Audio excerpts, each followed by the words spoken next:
A new fence is going up behind police headquarters in Hemet, California. On the side of the building, an armored vehicle stands guard on a street now closed to traffic. Police officers here in this small town about 90 miles southeast of Los Angeles have been targeted by someone or some group that wants to kill cops. There have been 4 attacks in the past 4 months. We want a public that feels safe. And it's kind of hard to make them feel real safe when you don't yourself. The first incident took place here on New Year's Eve at what was at the time Hemet Police's undercover gang unit's secret location. Somebody took a piece of tubing and rerouted a gas line into that rooftop unit, sending gas inside the building. Officers smelled the gas and cleared the building before anyone was injured. A month and a half later, again at the gang unit's no longer secret location, this gate was booby-trapped with a loaded gun, which went off and missed an officer by a few inches. After that, an officer found what's been described as a crude pipe bomb that had been attached to his car. The device itself was designed and intended to hurt or kill the officer. The last incident was last week. 4 city trucks torched outside City Hall.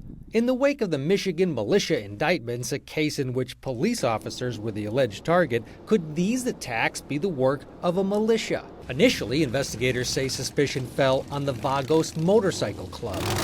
Across the street from the gang unit is a church, and according to police, 2 days before the first incident, there was a huge gang funeral at that church. Investigators speculated that someone at the funeral may have figured out the gang unit's secret location, but a source close to the case tells CNN investigators now think it's unlikely the gang is responsible. Through his attorney, the president of the Vagos Motorcycle Club is publicly denying any involvement.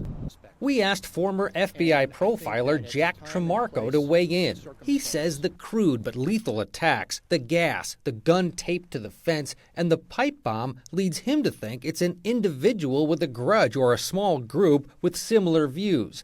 He says established gangs would avoid at all costs the backlash from a police killing. A small, albeit very unprofessional militia-type group, however, he says isn't out of the question. It may be 1 or 2 or 3, but it's not going to be a large group of people.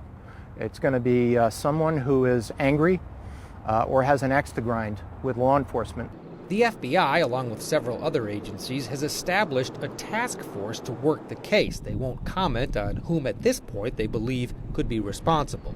Meanwhile, until the case is solved, police officers here are protecting themselves while they investigate who's trying to kill them. Ted Rowlands, CNN, Hemet, California.